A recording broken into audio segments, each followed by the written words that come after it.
وقال الذين كفروا لرسلهم لنخرجنكم من أرضنا أو لتعودن في ملتنا فأوحى إليهم ربهم لنهلكن الظالمين وَلَنُسْكِنَنَّكُمُ الْأَرْضَ مِنْ بَعْدِهِمْ ذَلِكَ لِمَنْ خَافَ مَقَامِي وَخَافَ وَعِيدِ وَاسْتَفْتَحُوا وَخَابَ كُلُّ جَبَّارٍ عَنِيدٍ مِنْ وَرَائِهِ جَهَنَّمُ وَيُسْقَى مِنْ مَاءٍ صَدِيدٍ يَتَجَرَّعُهُ وَلَا يَكَادُ يُسِيغُهُ وَيَأْتِيهِ الْمَوْتُ مِنْ كُلِّ مَكَانٍ وَمَا هُوَ بِمَيِّتٍ وَمِن وَرَائِهِ عَذَابٌ غَلِيظٌ۔ اور کافروں نے اپنے رسولوں سے کہا کہ ہم تمہیں دیس بدر کر دیں گے یا تم پھر سے ہمارے مذہب میں لوٹ آؤ، تو ان کے پروردگار نے ان کی طرف وحی بھیجی کہ ہم ان ظالموں کو ہی غارت کر دیں گے اور ان کے بعد ہم خود تمہیں اس زمین میں بسائیں گے۔ یہ ہے ان کے لیے جو میرے سامنے کھڑے ہونے کا ڈر رکھیں اور میرے وعدے سے خوف زدہ رہیں۔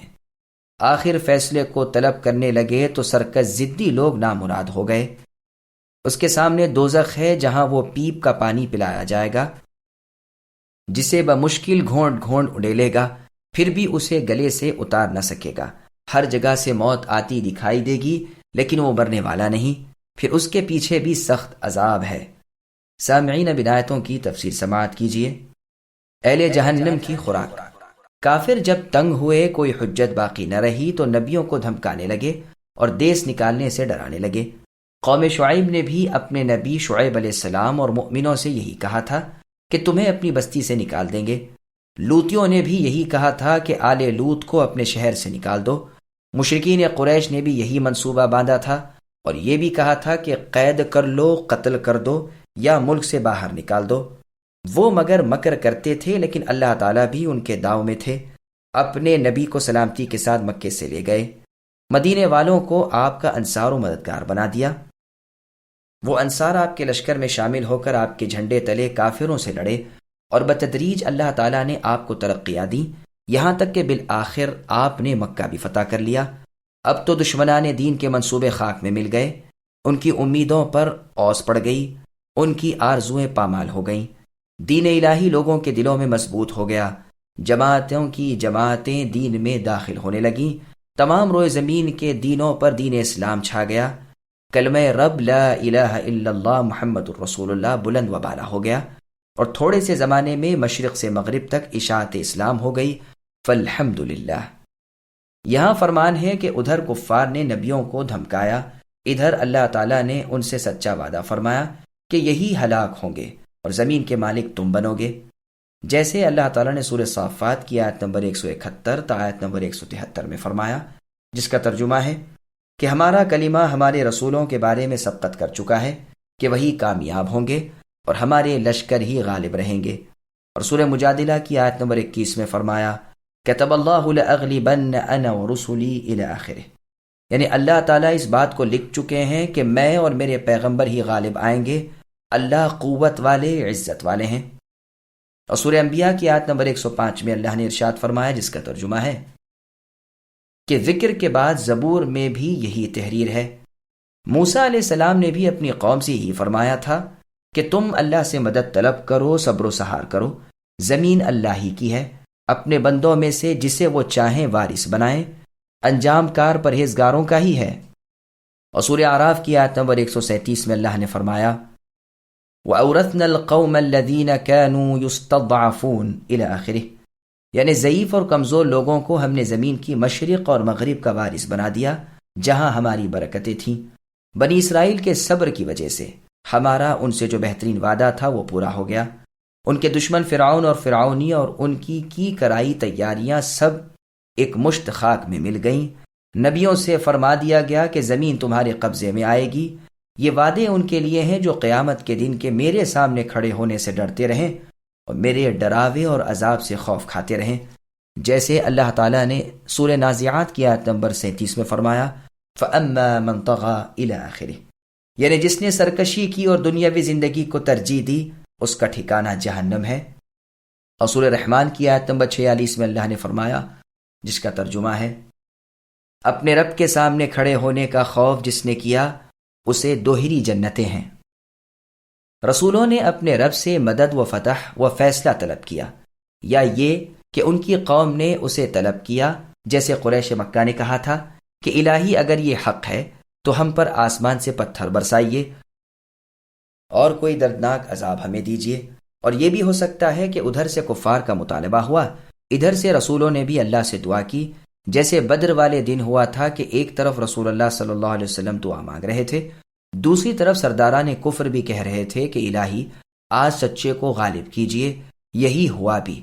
مشرکین سے کلام اللہ میں اور جگہ فرمایا، یعنی سورہ انفال کی آیت نمبر 19 میں، جس کا ترجمہ ہے کہ تم فتح طلب کیا کرتے تھے، لو اب وہ آ گئی، اب بھی اگر باز آ جاؤ تو تمہارے حق میں بہتر ہے۔ نقصان یافتہ وہ ہیں جو متکبر ہوں، اپنے تئیں کچھ گنتے ہوں، حق سے عناد رکھتے ہوں۔ قیامت کے روز فرمان ہوگا کہ ہر ایک کافر سرکش بھلائی سے روکنے والے کو جہنم میں داخل کرو۔ جو اللہ کے ساتھ دوسروں کو پوجا کرتا تھا اسے سخت عذاب میں لے جاؤ۔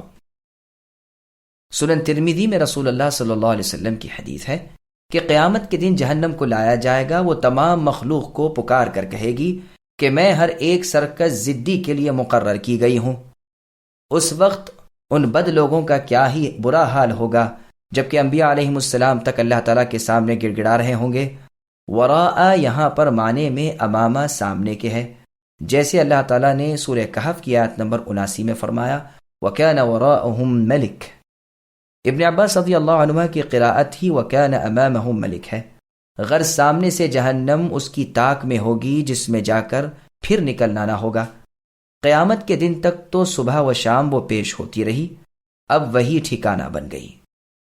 پھر وہاں اس کے لیے پانی کے بدلے آگ جیسی پیپ ہے، اور حد سے زیادہ ٹھنڈا اور بدبودار وہ پانی ہے جو جہنمیوں کے زخموں سے ریچھا ہے، جیسے اللہ تعالیٰ نے سورہ صاد کی آیت نمبر 57 میں فرمایا هَذَا فَلْيَذُوقُوهُ حَمِيمٌ وَغَسَّاقٌ۔ پس ایک گرمی میں حد سے زیادہ گزرا ہوا صدید کہتے ہیں پیپ اور خون کو، جو جہنمیوں کے گوشت سے اور ان کی کھالوں سے بہا ہوا ہوگا، جیسا کہ مسند احمد میں یہ بات ہے۔ اسی کو طینۃ الخبال بھی کہا جاتا ہے۔ مسند احمد میں ہے رسول اللہ نے فرمایا کہ جب اس کے پاس وہ مشروب جہنم میں پلانے کے لیے جہنمی کے قریب لایا جائے گا تو اسے سخت تکلیف ہوگی، منہ کے پاس پہنچتے ہی سارے چہرے کی کھال جھلس کر اس میں گر پڑے گی، ایک گھونٹ لیتے ہی پیٹ کی آتے پاخانے کے راستے باہر نکل پڑیں گی۔ اللہ کا فرمان ہے کہ وہ کھولتا ہوا گرم پانی پلائے جائیں گے جو ان کی آتے کاٹ دے گا۔ اور سورہ کہف کی آیت نمبر 29 میں اللہ نے فرمایا، جس کا ترجمہ ہے فریاد کرنے پر ان کی فریاد رسی پگھلے ہوئے تانبے جیسے گرم پانی سے کی جائے گی جو چہرہ جھلسا دے گا، جبرن گھونٹ گھونٹ کر کے اتارے گا، فرشتے لوہے کے گھن مار مار کر پلائیں گے، بدمزگی، برائی، بدبو، حرارت گرمی کی تیزی یا سردی کی تیزی کی وجہ سے گلے سے اترنا محال ہوگا، بدن میں، اعضاء میں، جوڑ جوڑ میں وہ درد اور تکلیف ہوگی کہ موت کا مزہ آئے لیکن موت نہ آئے گی، رگ رگ پر عذاب لیکن جان نہیں نکلتی، ایک ایک رواں ناقابل برداشت مصیبت میں جکڑا ہوا ہے لیکن روح بدن سے جدا نہیں ہو سکتی، آگے پیچھے دائیں بائیں سے موت آ رہی ہے لیکن آ نہیں چکتی، طرح طرح کے عذاب دوزخ کی آگ گھیرے ہوئے ہے مگر موت بلائے سے بھی نہیں آتی، نہ موت آئے نہ عذاب جائے۔ ہر سزا ایسی ہے کہ موت کے لیے کافی سے زیادہ، لیکن وہاں تو موت کو موت آ گئی ہے تاکہ سزائے دوام ہوتی رہے، یعنی لگاتار عذاب ملتا رہے۔ ان تمام باتوں کے ساتھ پھر سخت مصیبت ناک علم افزا عذاب اور ہیں، جیسے زقوم کے درخت کے بارے میں فرمایا کہ وہ جہنم کی جڑ سے نکلتا ہے جس کے شگوفے شیطانوں کے سروں جیسے ہیں، وہ اسے کھائیں گے اور پیٹ بھر کھائیں گے، پھر کھولتا ہوا تیز گرم پانی پیٹ میں جا کر اس سے ملے گا، پھر ان کا لوٹنا جہنم کی جانب ہے۔ الغرض کبھی زقوم کھانے کا، کبھی حمیم پینے کا، کبھی آگ میں جلنے کا، کبھی صدید پینے کا عذاب انہیں ہوتا رہے گا۔ اللہ کی پناہ۔ سورہ رحمان کی آیت نمبر 43 میں اللہ نے فرمایا هذه جہنم التي يكذب بها المجرمون الى آخرہ، یعنی یہی وہ جہنم ہے جسے کافر جھٹلاتے رہے آج جہنم کے اور ابلتے ہوئے تیز گرم پانی کے درمیان وہ چکر کھاتے پھریں گے۔